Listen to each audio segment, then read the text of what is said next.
సహోదరుడు శామ్యూయల్, సహోదరి ఎస్తేర్ వారి కుటుంబాన్ని దేవుడు ప్రేమించి ఒక చక్కటి గృహాన్ని వారికి అనుగ్రహించాడు. గృహము పొందడం అనేది ఇది దేవుని యొక్క కృప.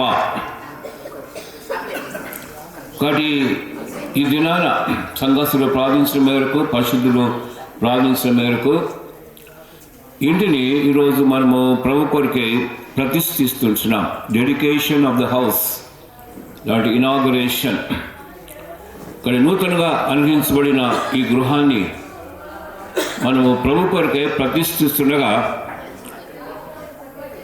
మరి ఈ సందర్భంలో దేవుని వాక్యాన్ని మనం గ్రహించాల్సిందిగా కోరబడుతున్నాం. దేవుని వాక్యం ద్వారా, ప్రార్థన ద్వారా, యేసుక్రీస్తు యొక్క రక్తము ప్రోక్షణ ద్వారా ఈ గృహము ప్రతిష్ఠింపబడేదిగా ఉంచినది. గృహ ప్రతిష్ట అంటే ఏంటంటే, ఇల్లు శామ్యూయల్దే, సహోదరి ఎస్తేర్దే. వారెంతో ప్రయాసపడి డబ్బులు వెచ్చించి ప్రార్థించి గృహాన్ని కట్టుకున్నారు. అది వారి ఇల్లే. కానీ ఇంటిని ప్రభు కొరకే మనం ప్రతిష్ఠించినప్పుడు ఆ ఇల్లు అది ప్రభువుకు చెందినది అవుతుంది, ఇంకా మన ఇల్లు కాదు. ఎందుకంటే ఆ ఇంటిలో దేవుడు నివాసం చేయాలి, ఆ ఇంటిలో దేవుడు నాయకుడిగా ఉండాలి, ఆ ఇంటిలో దేవుడు కాపురిగా ఉండాలి, ఆ ఇంటిలో ప్రేమ, సంతోషము, సమాధానం కలిగి ఉండాలి, ఆ ఇంటిలో దేవుని వాక్యము కలిగి ఉండాలి, ఆ ఇంటిలో ప్రార్థన సాహసం కలిగి ఉండాలి. వీటి ద్వారా, ఆ ఇంటి ద్వారా దేవుని నామము మహిమపరచబడేదిగా ఉంటున్నది. కానీ సహోదరు శామ్యూయల్, సహోదరు ఎస్తేర్ వారి కుటుంబాన్ని దేవుడు ప్రేమించి ఇంటిని ఇచ్చాడు. ఈరోజు సంఘస్థులుగా, స్నేహితులుగా, శ్రేయోభిలాషులుగా, బంధువులుగా అంతా కూడా మనం వచ్చాము. కానీ ఈ సందర్భాన దేవుని వాక్యం ద్వారా ఇంటిని మనం ప్రతిష్ఠిస్తున్నాం. కానీ ప్రభు నామము మహిమపరచుకున్నట్లుగా ఇల్లు రావు దినాలు ఉండగలిగినట్లుగా మన ప్రార్థన ఉంచినది. ఈ సమయంలో కొన్ని వాక్యాలు మనం జ్ఞాపకం చేసుకుందాం. హెబ్రీయులకు రాసిన పత్రిక 3వ అధ్యాయం 3వ వచనం. Book of Hebrews chapter 3 verse 3. Bible ఉన్న వారు దయచేసి తీసి చదవండి. ఒకవేళ బైబిల్స్ లేని వారు దయచేసి దేవుని పరిశుద్ధ వాక్యాన్ని, లేఖనాన్ని వినాల్సిందిగా మేము కోరుతుంటున్నాం. హెబ్రీయులకు రాసిన పత్రిక 3వ అధ్యాయము 3వ వచనం.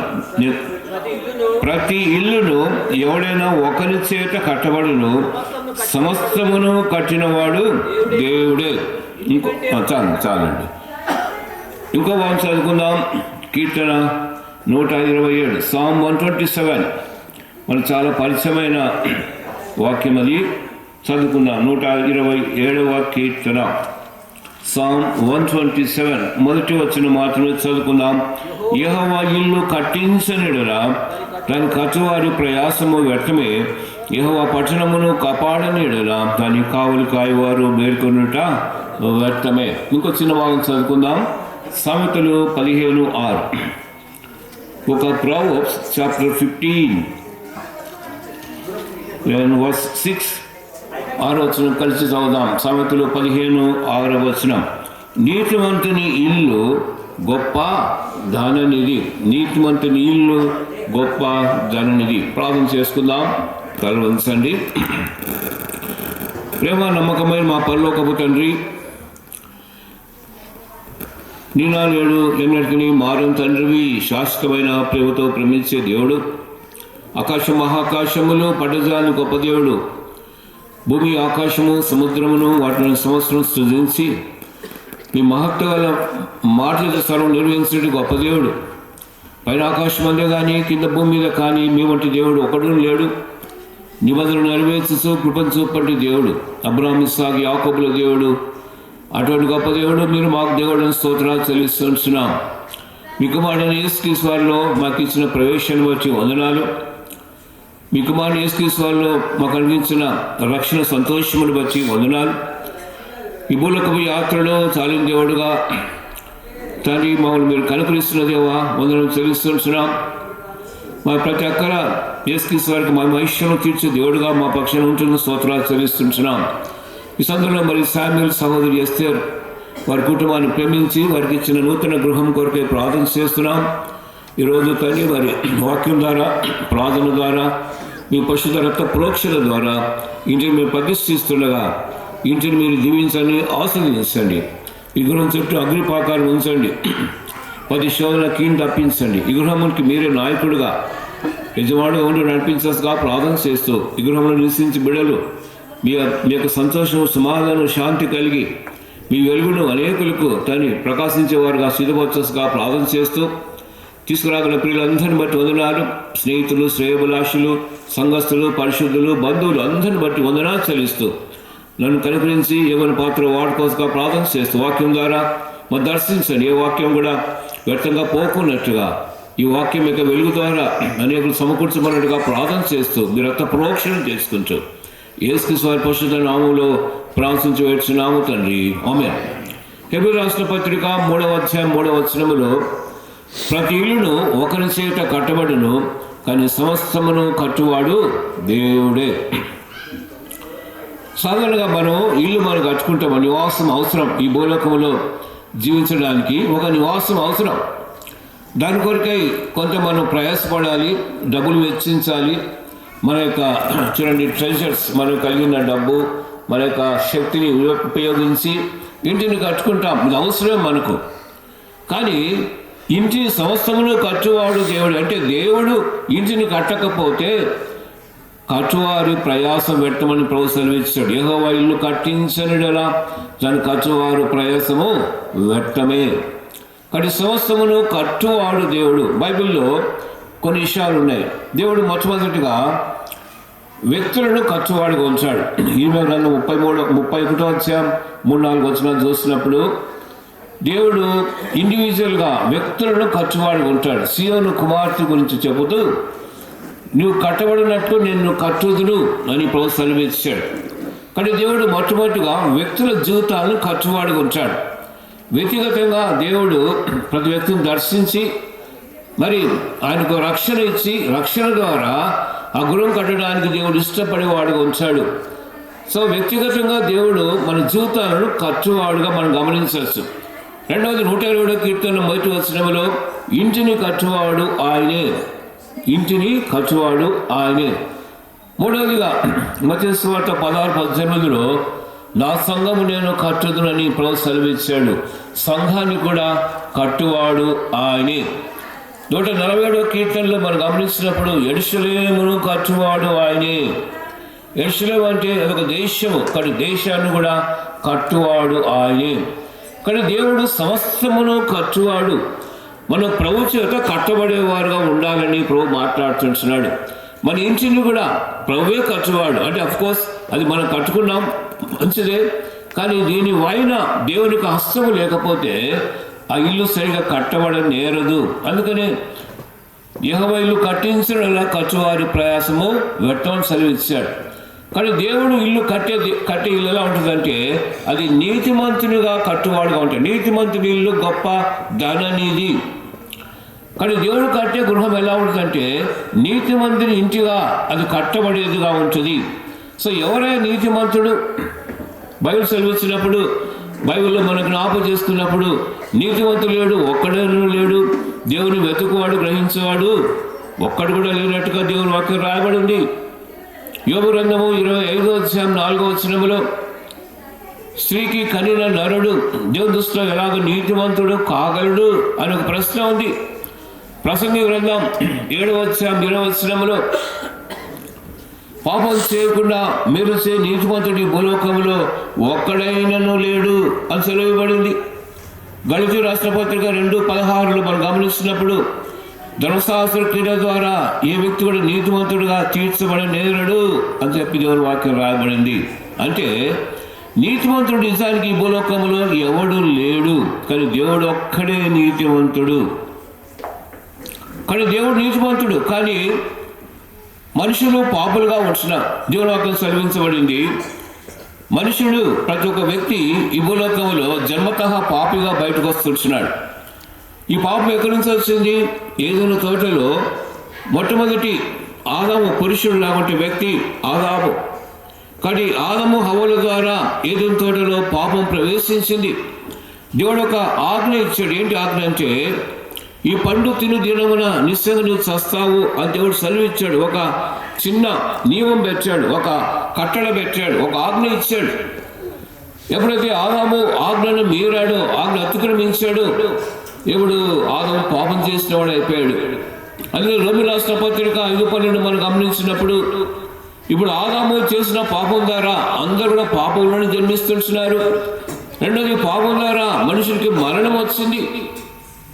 కానీ ఇట్లుండగా ఒక మనిషి ద్వారా పాపం ద్వారా మరణం ఎలాగ లోపల ప్రవేశించను, మనుషులు అందరూ పాపం చేయడం ద్వారా మరణము అందరికీ సంప్రాప్తి ఆయను అని చెప్పి దేవుని వాక్యం రాయబడింది. కానీ ఆదాము హవ్వలు చేసిన పాపాన్ని బట్టి ఈనాడు ప్రతి ఒక్క వ్యక్తి కూడా పాపంలోనే జన్మిస్తున్నాడు, పాపం చేస్తూనే ఉన్నాడు. కానీ ఇటువంటి సందర్భంలో పాపి ఎలాగ నీతిమంతుడు కాగలడు? నిజానికి ఇది మనుషునికి అసాధ్యం, లోకానికి అసాధ్యం. ఒక పాపి ఎలా పరిశుద్ధుడు కాగలడు? ఒక పాపి ఎలాగా పరిశుద్ధపరచబడగలడు అంటే ఇది మనుషునికి వశంలో లేదు. ఇది లోకం ద్వారా లేదా ప్రపంచం ద్వారా కూడా దీనికి కలగదు. కానీ దేవుడు ఒక్కడే దీనికి ఈ ప్రశ్నకు జవాబు ఇచ్చాడు. దేవుడు ఒక్కడే ఈ ప్రశ్నకు సమస్యను తీర్చినాడు. ఎట్లాగంటే, యేసుక్రీస్తు వారి భూలోకములో జన్మించాడు, దేవుని కుమారుడుగా లోకానికి వచ్చాడు. నిజానికి దేవుడే మనుషులయ్యాడు.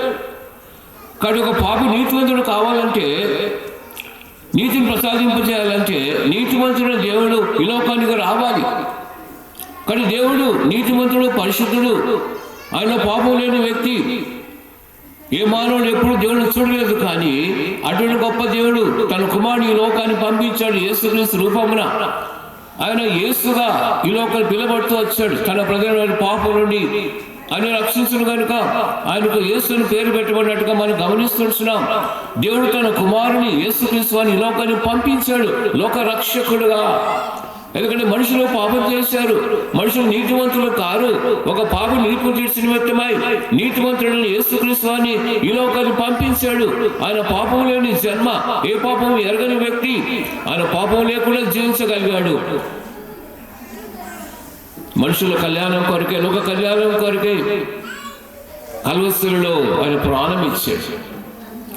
ఈ నీతిమంతుడు చనిపోవాల్సి వచ్చింది. ఎందుకంటే నీతిమంతుడు రక్తం అవసరం. ఒక పాపి నీతివంతుడు కావాలంటే ఒక నీతివంతుడు వ్యక్తి చనిపోవాలి, రక్తం చిందించాలి, బలి గావించాలి. కానీ స్త్రీలో మనుషులందరి కొరకై, ప్రతి ఒక్క వ్యక్తి కొరకై దేవుని కృపలో యేసుక్రీస్తు వారు మరణము రుచి చూసినట్టుగా ఎబ్రాయీయులకు రాసిన పత్రికలో రాయబడింది. ఆ యేసుక్రీస్తు వారు నీతిమంతుడుగా నిలబడదని యేసుక్రీస్తు వారు శిలలో ఆయన ప్రతి ఒక్క వ్యక్తి కొరకై ప్రేమించి, ప్రాణం ఇచ్చి, రక్తం చిందించి, మరణించి, సమాధించబడి తిరిగి లేచాడు. ఆయన జైష్ణుడుగా మరణంలో గెలిచి తిరిగి లేచి పరలోకానికి వెళ్ళిపోయి తిరిగి వస్తున్నాడు. ఇప్పుడు ఏంటంటే ఈ పరిస్థితి, ఇప్పుడు యేసుక్రీస్తు వారి ద్వారానే ఒక పాపి నీతిమంతుడు అవడానికి ఒక జవాబు అనుభవించబడింది బైబిల్లో. ఎలాగంటే రోమీయులకు రాసిన పత్రిక 5:1 మనం గమనించినప్పుడు, యేసుక్రీస్తు నందు విశ్వాసం ఉంచు ద్వారా ఇప్పుడు ఒక పాపి ఉచితముగా నీతిమంతులుగా తీర్చబడడానికి దేవుడు ఒక కార్యం చేశాడు. రోమీయులకు రాసిన పత్రిక 4:4 మన అపరాధులతో అప్పగించబడి నీతిమంతులు ఉన్నట్టుగా తిరిగి లేపబడినట్టుగా రాయబడింది. 5:1 కాబట్టి యేసునందు విశ్వాసం ఉంచు ద్వారా మనం నీతిమంతులుగా తీర్చబడి ప్రభువైన యేసుక్రీస్తు వారి ద్వారా దేవునితో సమాధానం కలిగి ఉన్నాము అని చెప్పి రాయబడింది.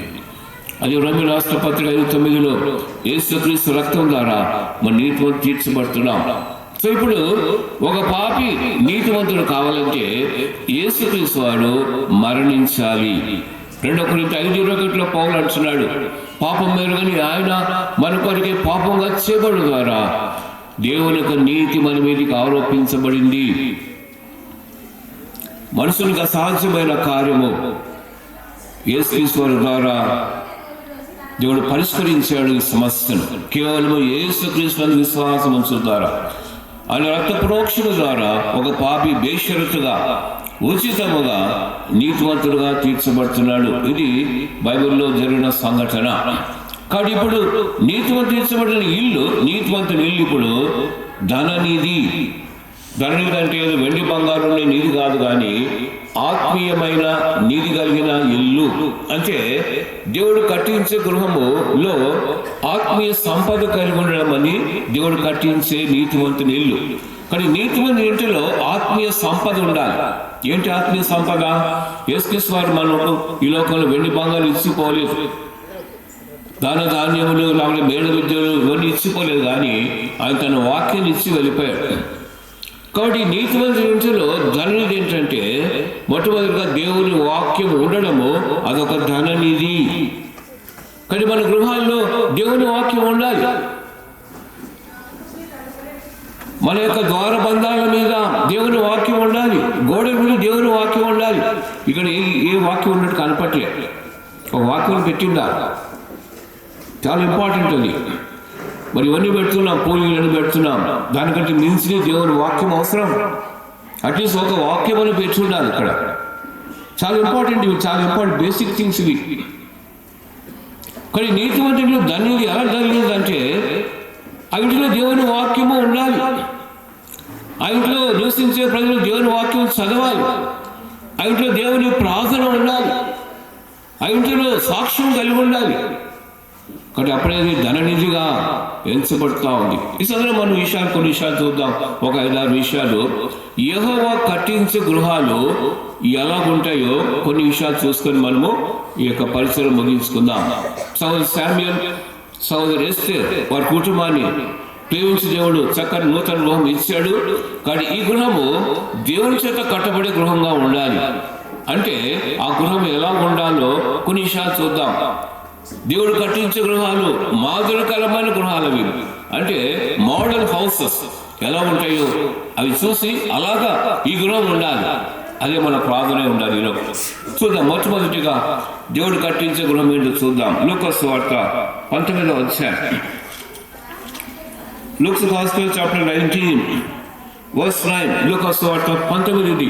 మొట్టమొదటి దేవుడు కట్టించే గృహము చూడండి ఎలా ఉంటుందంటే లూకా సువార్త 19:9 కలిసి చదువుదాం.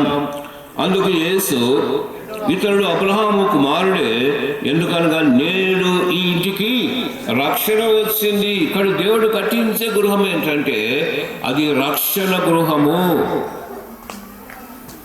ఏంటి రక్షణ? యేసుక్రీస్తు వారు ఈ లోకానికి లోక రక్షణకు వచ్చాడు. రక్షణలో మొదటి మెట్టు ఏంటంటే పాపక్షమాపణ. ఈ రక్షణ చాలా గొప్పది, ఒక మాట చెప్పేది కాదు. కానీ రక్షణలో మొదటి మెట్టు పాపక్షమాపణ. యేసుక్రీస్తునందు విశ్వాసం ఉంచిన వారందరూ కూడా ఆయన నామమును బట్టి పాపక్షమాపణ పొందేవారుగా ఉంటారు. ఇక్కడ నేడు ఇంటికి రక్షణ వచ్చింది. ఇది ఎవరి ఇల్లు?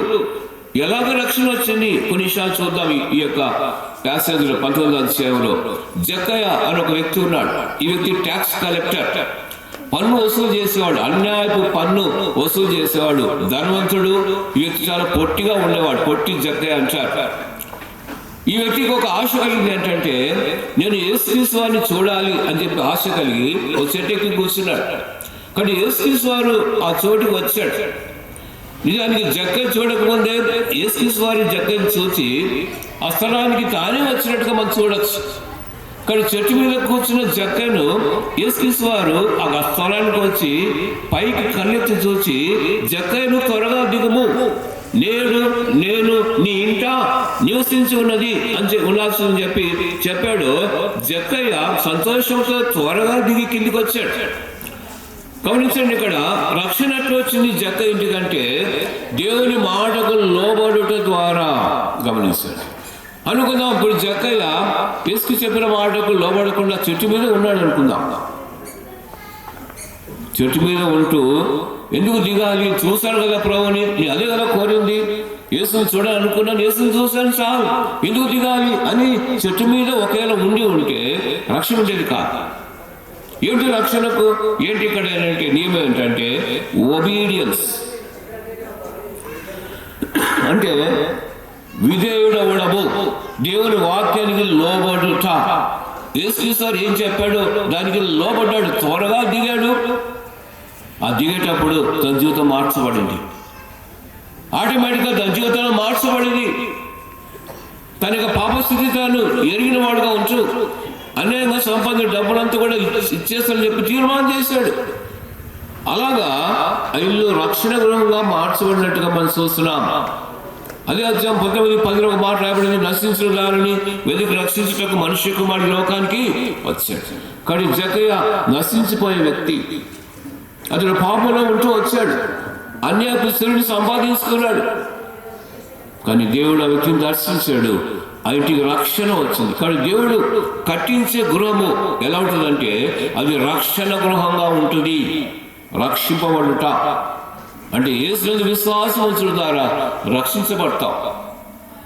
ఈ యేసుక్రీస్తు ఎవరంటే మన పాపల రక్షకుడిగా లోకానికి వచ్చాడు, మన పాపల నిమిత్తమై పాపంగా చేయబడ్డాడు, బ్రాన్ మీద ఎలా తీయబడ్డాడు, మనందరి కొరకై శిలువలో ఆయన క్రయం చెల్లించాడు. రక్షణ గృహం దీన్ని మనం చూద్దాము. నిర్గమకాండము 12:13 అక్కడ ఇశ్రాయేలు ప్రజలు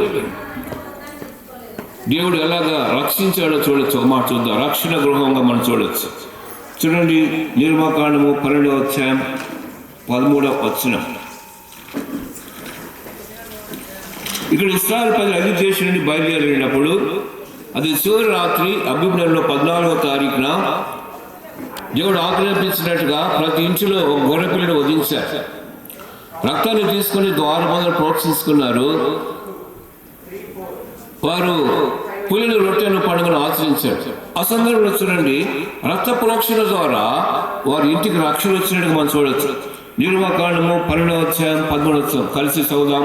ఎక్సోడస్ 12:13 మీరున్న ఇండ్ల మీద ఆ రక్తము మీ గురుసుగా ఉండును, నేను రక్తమును చూసి మిమ్మల్ని నశింపచేయక దాడిపోయేదును, నేను ఐగుప్తు దేశమును పాడు చేస్తుండగా మిమ్మల్ని సంహరించుటకు తెగులు మీ మీదికి రాదు. ఇది రక్త ప్రోక్షణ ద్వారా ఇశ్రాయేలు ప్రజల ఇల్లు, వారి గృహాలు రక్షించబడ్డాయి. ఎలా రక్షించబడ్డాయి? రక్త ప్రోక్షణ ద్వారా. ప్రతి ఇంటిలో ఒక గొర్రె పిల్లను వధించారు, రక్తాన్ని వారు చిందించి రక్తాన్ని వారు ప్రోక్షించుకున్న ద్వారబంధాల మీద. అంటే దేవుని మాటకు లోబడి రక్త ప్రోక్షణ ద్వారా ఇప్పుడు తెగులు వారి మీద లేదు, మరణం వారి మీదకి లేదు, వారు మరణం తప్పించబడ్డారు. ఐగుప్తు దేశంలో ఇశ్రాయేలు ప్రజలు చాలా ఏళ్ళు పరవాసంగా ఉంటూ వచ్చారు, దాసమని కాడి కింద ఉంటూ వచ్చారు. ఇబ్బంది కొలిమిలో మొరపెట్టినప్పుడు దేవుడు దిగొచ్చి వారు విడిపించడానికి ఇష్టపడ్డాడు. కాబట్టి ఎలాగ వారు విమోచింపబడ్డారు, ఎలా రక్షించబడ్డారంటే రక్త ప్రోక్షణ ద్వారా. ఇలాగ యేసుక్రీస్తు వారు మన కొరకే పస్కా పశువుగా వధించబడిన గొర్రెపిల్ల, కలుస్తుడు పాపరహితుడు, పాపంలోని రక్తం చిందిపోబడింది. ఆ రక్త ప్రోక్షణ ద్వారా, ఆయన విశ్వాసం ద్వారా మన గృహాలు రక్షించబడతా ఉన్నాయి. మన ఇంటికి రక్షణ వచ్చింది.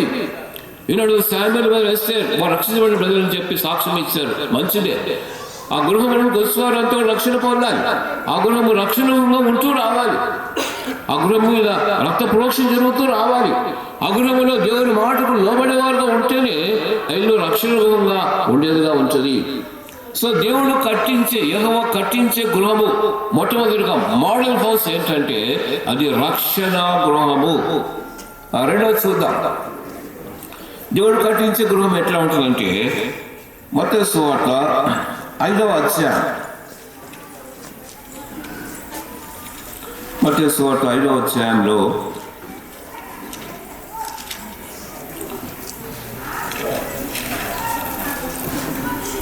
15వ వచనం, మత్తయి సువార్త 5 కొండ మీద ప్రసంగం యేసు చెప్పిన మాటలు ఇక్కడ రాయబడ్డాయి.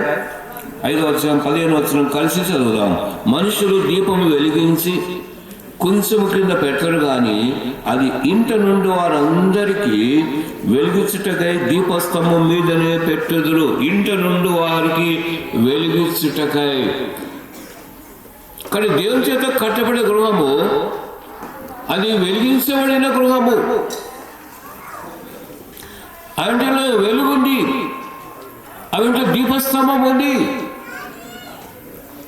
ఆ దీపం వెలుగుతూ ఉంది. ఇంటిలో ఉన్న వారికి వెలుగు, ఆ ఇంట్లోకి వచ్చే వారికి వెలుగు, ఆ ఇంటి ద్వారా వెలుగు ప్రసరింపజేయబడే గృహము, ఆ ఇంటి ద్వారా సువార్త ప్రకాశించబడే గృహం. ఇది దేవుడు కట్టించే గృహం. ఆయనలో వెలుగు ఉండాలి. నిజానికి చీకటి ఎలా వచ్చింది అంటే సృష్టిలో మనం చూసినప్పుడు ఆదికాండ 1వ అధ్యాయంలో భూమి నిరాకార శూన్యంగా ఉంది, చీకటి అగాధులను కమ్మి ఉండగా దేవుడైన యెహోవా వెలుకమనగా వెలుగు కలిగింది, చీకటి పాడుదల పడింది. కాబట్టి వెలుగు దేవుడు పలికిన మాటలో వెలుగు వచ్చింది. యోహాను సువార్త 8:12 మనం చూడొచ్చు. యేసు చెప్పిన మాటలు యేసు తాను చెప్పాడు, లోకములకు వెలుగును, నన్ను వెంబడించేవాడు చీకట్లో నడవక దేవుని యొక్క జీవపు వెలుగు కలిగి ఉంటానని యేసు సెలవిచ్చాడు. కానీ యేసు ఈ లోకానికి వెలుగుమయంగా వచ్చాడు. వెలుగు అంధకార జీవితంలో ఉన్నవారిని వెలిగించడానికి కొరకై పాపం ద్వారా మన హృదయం చీకటిలోకి వెళ్ళిపోయింది. పాపం ద్వారా మా మనసులో అంధకారం ప్రవేశించింది. ఏ లోక సంబంధమైన దేవత ఈనాడు మనుషులను గుడిదారుగా చేసేసి సత్యమనే ప్రకాశం లేకుండా, వాక్య ప్రకాశం లేకుండా, సత్యం ఎరగకుండా గురుడి వారికి పెట్టేసింది. చీకటిలో అనేకులు తడవలాడుతుంటున్నారు. చీకటిలో మనుషులు గమ్యం ఎరగక ఎడుతోచక తలవాడి స్థితిలో లోకమంతా ఉంది. చీకటిమయమైన లోకం, అంధకార లోకం. అక్కడ యేసుక్రీస్తు లోకానికి వెలుగుగా వచ్చాడు. చీకటిలో అంధకారం కూర్చున్న వారికి వెలుగు నిమిత్తమై మరణపు ఛాయలో ఉన్న వారి కొరకై ఆయన అరుణోదయ దర్శనంగా యేసుక్రీస్తు లోకానికి వచ్చాడు. యేసుక్రీస్తు వచ్చిన ద్వారా లోకానికి వెలుగు వచ్చింది. లూకాసు వార్త 2వ అధ్యాయంలో కాపరులు వారు గొర్రెలు కాసుకుంటున్నప్పుడు చీకటి వేళలో దూత ప్రత్యక్షమై ప్రజలందరికీ కలిపో మహా సంతోష వర్తమానం తెలియజేస్తున్నాను. ఎలాగా దావీదు పట్టణంలో రక్షకుడు పుట్టినాడు, ఈయన ప్రభు అయిన క్రీస్తు. అక్కడ వెలుగు ప్రకాశించబడింది, అక్కడ వెలుగు వచ్చింది. కానీ మనుషులు అంధకారంలో చీకటిలో ఉన్న వారికి వెలుగిచ్చిన నిమిత్తమై యేసు వెలుగుగా వచ్చాడు. ఇప్పుడు ఆ వెలుగు మన ఇంట్లో ఉండాలి. యేసుక్రీస్తు వారు అనుగ్రహించే వెలుగు, లేకుంటే వాక్యపు వెలుగు అని చెప్పచ్చు. నీ వాక్యం బయలు వెళ్ళగానే అక్కడ వెలుగు పుట్టుస్తున్నది. వెలిగించబడిన వారుగా ఉంచు. ఆ ఇంటిలో ఒక దీపస్తంభం ఏంటంటే వెలిగించే ఒక గృహంగా ఉండాలి. ప్రతి ఒక్క ఇల్లు కూడా ఇంట్లో దీపస్తంభం ఉండాలి. యేసు చెప్పాడు, మీరు లోకాన్ని వెలుగు అన్నాడు. ఆయన లోకాన్ని వెలుగుగా వచ్చాడు. వెలిగించబడిన మనము లోకాన్ని వెలుగుగా ఉన్న దేవుడు సెలవిచ్చాడు. బాప్తిస్మ యోహాను గురించి యేసు చెప్పిన సాక్ష్యం ఏంటంటే మండుచు ప్రకాశిస్తున్న దీపం చెప్పి యేసు వారు సాక్ష్యం ఇచ్చాడు. కానీ ఇక్కడ శామ్యూల్ సహోదరు యేసు వారి గృహము, ఆ ఇంటిలో చీకటి ఉండకూడదు, వెలుగు ఉండాలి. వెలుగు రావాలని దేవుని వాక్యపు వెలుగు, ఆవిడ దేవుడే ప్రకాశించాలి. దేవుని యొక్క వాక్య వెలుగు ప్రకాశించాలి. ఆవిడ రక్షణ దీపం వెలుగుతూ ఉండాలి. సియోను రక్షణ దీపం వెలుగుతుండే వరకు నేను మౌనంగా ఉండి చెప్పి యేసు చెప్పాడు. 62 యెషయా 62లో సియోను పక్షం నేను మౌనంగా ఉండను, దాని రక్షణ దీపము వెలుగుతూ ఉండే వరకు నేను మౌనంగా ఉండని చెప్పి యేసు దేవుడు సెలవిచ్చిన సవాల్తో కూడిన అనుభవం. ఇక్కడ యెహోవా కట్టించే గృహము, అది వెలుగుమై ఉండే గృహము.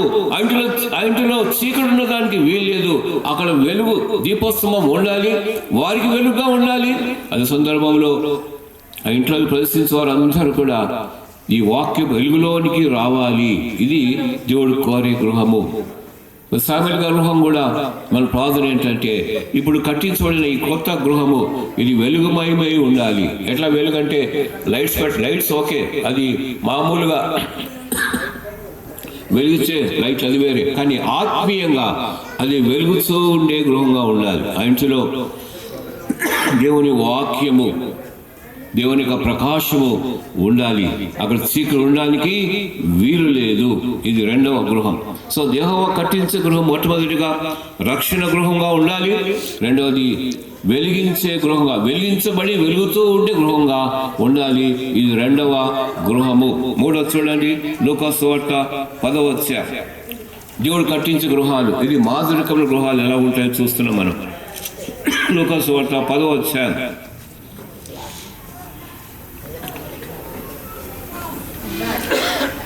5వ వచనం 6వ వచనం కలిసి చదువుకుందాం. లూకాసు వార్త 10వ అధ్యాయం 5-6 వచనాలు. మీరు ఏ ఇంటినైనా ప్రవేశించినప్పుడు ఇంటికి సమాధానం కలుగా కానీ మొదట చెప్పుడి, సమాధాన పాత్రుడు అక్కడ ఉండినడలా మీ సమాధానం అతని మీద నిలుచును. ఇక్కడ 3వ దేవుడు కట్టించే గృహం ఎలా ఉంటుందంటే ఇది సమాధాన గృహము. షలోమ్, షలోమ్, షలోమ్ అంటే హిబ్రూ భాషలో సమాధానానికి షలోమ్ అంటారు. ఇప్పుడు కూడా ఇశ్రాయేలు ప్రజలు వారు నోట్లో ఎక్కువ వచ్చే మాట అంటే షలోమ్ అంటారు. Shalom, shalom. ఎవరైనా యాత్రికుడు, ఎవరైనా ట్రావెలర్స్ ఒకవేళ ఇజ్రాయెల్ దేశానికి పోతే ఎయిర్పోర్ట్లో దిగినప్పుడు వారికి అక్కడ ఉన్న ఇశ్రాయేలు ప్రజలు, యూదులు స్వాగతం చెప్తారు, వెల్కమ్ వెల్కమ్ చెప్తారు. ఎట్లా ఉందంటే ఊరికి చెప్తారు వెల్కమ్ అని చెప్పి. వారి చేతిలో ఒక ఆలివ్ మొక్క ఉంటుంది, ఆలివ్ బ్రాంచ్ ఒకటి ఉంటుంది, వారికి ఇచ్చి అంటారు shalom shalom, welcome to the city of David అంటారు. అంటే సమాధానం, సమాధానం, దావీదు పట్టణానికి మీరు ఆహ్వానితులు అని చెప్పి వారు వెల్కమ్ చేస్తారు. అంటే వారు సమాధానం గురించి మాట చెప్తారు, కానీ నిజమైన సమాధానం వారికి లేదు. ఎందుకంటే మెస్సియా ఇంకా అంగీకరించట్లే వారు. సో అది పక్కన పెడదాం. సో దేవుడు కట్టించే గృహం ఎట్లా ఉంటుందంటే ఆ ఇంట్లో సమాధాన పాత్రుడు. ఇంటికి సమాధానం కలుగ్గా కంటే అయిపోలేదు, కానీ ఆ ఇంటిలో సమాధాన పాత్రుడు ఉంటేనే ఆ ఇంటికి సమాధానం కలిగి ఉంటుంది. కానీ యెహోవా చేత కట్టబడిన గృహంలో ఇది పరలోక సంబంధమైన సమాధానం కలిగిన గృహంగా ఆ గృహం ఉండాలి. ఎవరు సమాధానం ఇచ్చేది? ఈనాడు గమనిస్తున్నప్పుడు అనేక కుటుంబాల్లో వ్యక్తిగతంగా సంఘాలు సమాధానం పోగొట్టుకున్నాం. ఇంటిలో కక్షలు ఉంటున్నాయి, విభేదాలు ఉంటున్నాయి, అసూయలు ఉంటున్నాయి, విమతులు ఉంటున్నాయి. కాబట్టి ఈనాడు వ్యక్తిగతంగా, కుటుంబంగా, సంఘంగా సమాధానం పోగొట్టుకుంటున్న కారణం ఏంటంటే మన దేవుని మాట వినకపోవడం వలనే, క్రీస్తు అనుగ్రహించిన సమాధానం మనం కలిగి ఉండకపోవడం వలనే. కొరింథీయులకు రాసిన పత్రిక 3:15 మాట పౌలు రాస్తుంటున్నాడు, క్రీస్తు అనుగ్రహించిన సమాధానము మీ హృదయంలో ఏలుస్తుండనివ్వండి. Let the peace of Christ reign in your hearts. ఈ సమాధానము ఇది ఏదో లోకమిచ్చే సమాధానం కాదు. యేసు చెప్పాడు యోహాను సువార్త 14:27లో, శాంతిని అనుగ్రహించి వెలుస్తున్నాను, నా శాంతిని మీకు అనుగ్రహించి వెలుస్తున్నాను, ఇది లోకమిచ్చినట్టు కాదు, మీ హృదయంలో కలవబడనీకుడి, వెరవనీయకుడి. ఈనాడు సమాధానం లేదండి. మనుషులు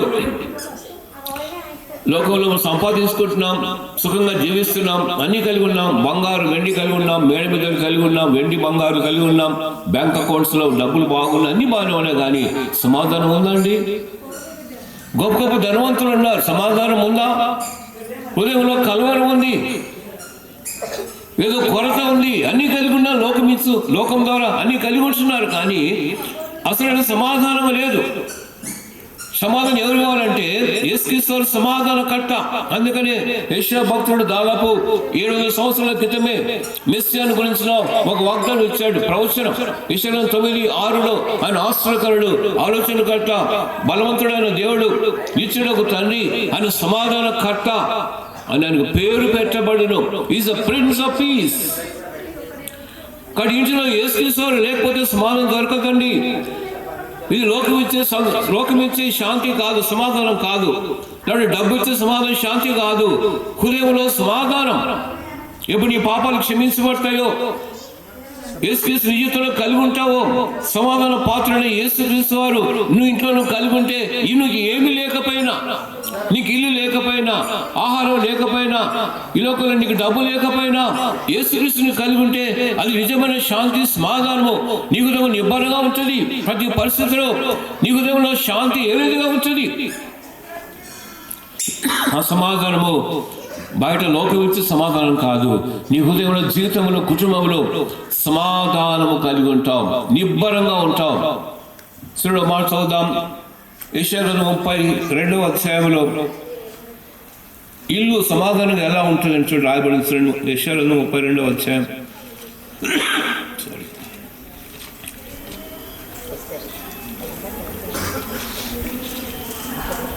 యెషయా 32వ అధ్యాయం 17 వచ్చి చదువుదాం.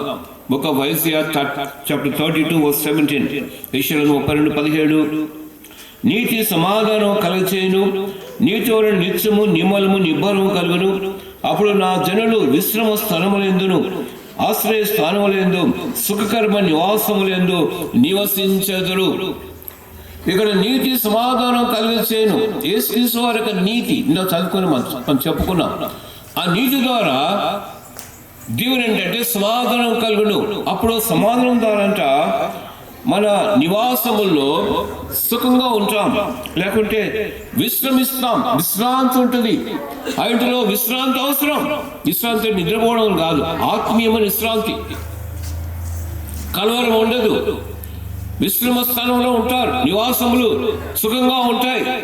నీతి సమాధానం కలుగుడు ద్వారా ఆ ఇంటిలో సమాధాన గృహంగా ఉన్నప్పుడు నీకు కలవరం ఉండదు. నీకు దేవుడు ప్రశాంతి ఇస్తాడు. నీకు నిబ్బరం కలుగుతుంది. కలవరం చెందవు. లోకం అంతా చూస్తే సమాధానం లేదు. లోకంలో చూసినప్పుడు చూడండి, కలవరం ఉంది, కీడు ఉంది, పాపం విస్తరిస్తున్న పరిస్థితి. ఎక్కడ చూసినా కలవరాలు ఉంటున్నాయి, యుద్ధాలు ఉంటున్నాయి, పోరాటాలు ఉంటున్నాయి, కక్షలు ఉంటున్నాయి.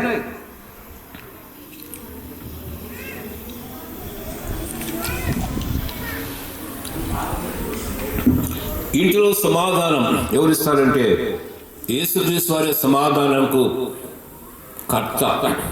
ఆయన నీకు సమాధానం ఇవ్వడానికి లోకానికి వచ్చాడు. అందుకని యేసు చెప్పాడు, నా శాంతి నా సమాధానము నీకు అనుగ్రహించి వెలుస్తున్నా.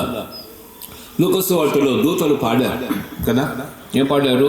పర్వతస్థంలో దేవునికి మహిమ, భూమి తనకిస్తున్న మనుషులకు సమాధానం అని చెప్పి వారు పాడారు. పరలోకపు దూతలు పాడినట్టుగా మనం చూస్తున్నాం. సో యేసుక్రీస్తు వారు సమాధాన పాత్రుడు, ఆయన సమాధాన కర్త. సో దేవుడు కట్టించే గృహములో ఏమిటంటే సమాధానము. ఇది 3వ విషయం. 4వ రండి చూద్దాం దేవుని వాక్యంలో.